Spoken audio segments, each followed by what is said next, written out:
Hello everyone, రండి English నేర్చుకుందాం. Let's learn English. Friends, నేను చేస్తున్న ఈ వీడియోస్ కనుక మీకు ఏమాత్రమన్నా యూజ్ అవుతున్నాయి, కొంచెమన్నా ఇన్ఫర్మేటివ్గా అనిపిస్తున్నాయి అని మీకు అనిపిస్తే ప్లీజ్ వీడియోని లైక్ చేసి ఛానల్ని సబ్స్క్రైబ్ చేసుకోండి. మీరు చేసే ఒక్క లైక్ అండ్ సబ్స్క్రిప్షన్ అండ్ కింద పెట్టే ఒక మంచి కామెంట్ నాకు ఇంకా మంచి వీడియోస్ చేయడానికి మోటివేషన్.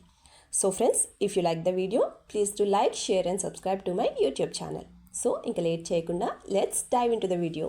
ప్రీవియస్ వీడియోలో అడిగిన GK question, which country is the largest producer of coffee in the world? Answer వచ్చేసి బ్రెజిల్. మరి ఇవాళ GK question, which country is known as the red island? Answer కింద కమెంట్ సెక్షన్లో కమెంట్ చేసి చెప్పండి. First sentence of this video, నేనంత ఫాస్ట్గా తినలేను. ఈ సెంటెన్స్ని మనం ఇంగ్లీష్లో ఎలా చెప్పాలి అంటే, I can't eat that fast. I can't eat that fast అంటే నేనంత ఫాస్ట్గా తినలేను అని అర్థం. నీ అంత ఫాస్ట్గా తినలేను అనడానికి యాజ్ ఫాస్ట్ యాజ్ యూ అంటే నీ అంత ఫాస్ట్గా నేను తినలేను అని అర్థం. మరి ఈ సెంటెన్స్కి సంబంధించిన ఎగ్జాంపుల్ సెంటెన్సెస్ ఇప్పుడు చూద్దాం. First one, I'm used to eat slowly so I can't eat that fast. I'm used to eat slowly so I can't eat that fast అంటే నేను స్లోగా తినడానికి, నెమ్మదిగా తినడానికి అలవాటు పడ్డాను, సో నేను అంత ఫాస్ట్గా తినలేను అని అర్థం. Second example, it will take some more time for me to eat so you go. It will take some more time for me to eat so you go అంటే నాకు తినడానికి ఇంకొంచెం టైం పడుతుంది, నువ్వు వెళ్ళు అని అర్థం. నెక్స్ట్ వన్, కొనాల్సినవి ఇంకేమైనా ఉన్నాయా? ఈ సెంటెన్స్ని మనం ఇంగ్లీష్లో ఎలా చెప్పాలి అంటే, is there anything else to buy? Is there anything else to buy అంటే కొనాల్సినవి ఇంకేమైనా ఉన్నాయా అని అర్థం. మరి ఈ సెంటెన్స్కి సంబంధించిన ఎగ్జాంపుల్ సెంటెన్సెస్ ఇప్పుడు చూద్దాం. First one, have you bought all the things you need to buy? Have you bought all the things you need to buy అంటే నువ్వు కొనాలనుకున్నావన్నీ కొన్నావా అని అర్థం. Second example, if you have forgotten anything you need to buy, remember once.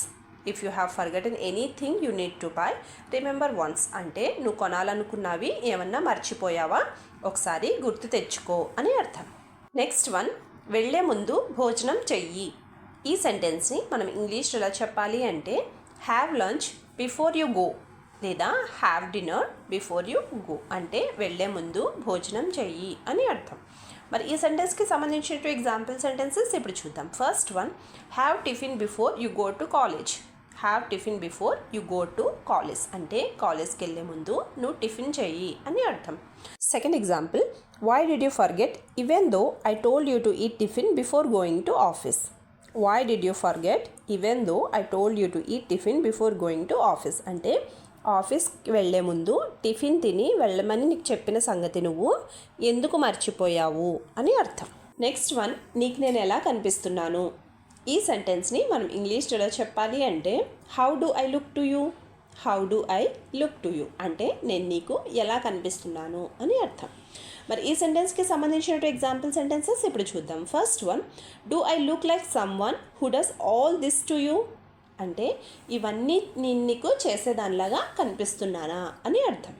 Second example, do I look like a servant to your eyes? Do I look like a servant to your eyes అంటే నీ కంటికి నేను పని మనిషిలాగా కనిపిస్తున్నానా అని అర్థం. Next one, నేను ఫోటోలో బాగా కనపడట్లేదు.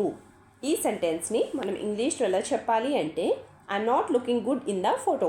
I'm not looking good in the photo అంటే నేను ఫోటోలో బాగా కనపడట్లేదు అని అర్థం.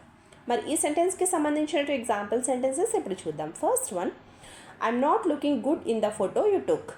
I'm not looking good in the photo you టుక్ అంటే నువ్వు తీసిన ఫోటోలో నేను బాగా కనపడడం లేదు అని అర్థం.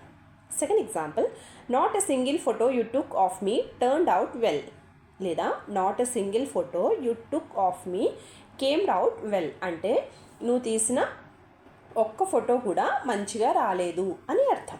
Last sentence of this video, మనం వెళ్ళాల్సిన విషయం నువ్వు మర్చిపోయావా? ఈ సెంటెన్స్ని మనం ఇంగ్లీష్లో ఎలా చెప్పాలి అంటే, did you forget that we have to go? Did you forget that we have to go అంటే మనం వెళ్ళాల్సిన విషయం నువ్వు మర్చిపోయావా అని అర్థం. మరి ఈ సెంటెన్స్కి సంబంధించిన ఎగ్జాంపుల్ సెంటెన్సెస్ ఇప్పుడు చూద్దాం. First one, how did you forget that we had to leave? How did you forget that we have to leave అంటే మనం బయలుదేరాల్సిన సంగతి నువ్వు ఎలా మర్చిపోయావు అని అర్థం. Second example, why don't you remember anything I say. Why don't you remember anything I say అంటే నేను చెప్పిన ఏ విషయం నువ్వు ఎందుకు గుర్తుపెట్టుకోవు అని అర్థం.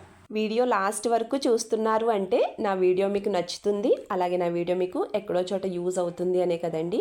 సో ఫ్రెండ్స్, ప్లీజ్ నా వీడియోని లైక్ చేసి ఛానల్ని సబ్స్క్రైబ్ చేసుకుని మీ సపోర్ట్ నాకు తెలియచేయండి. Thank you.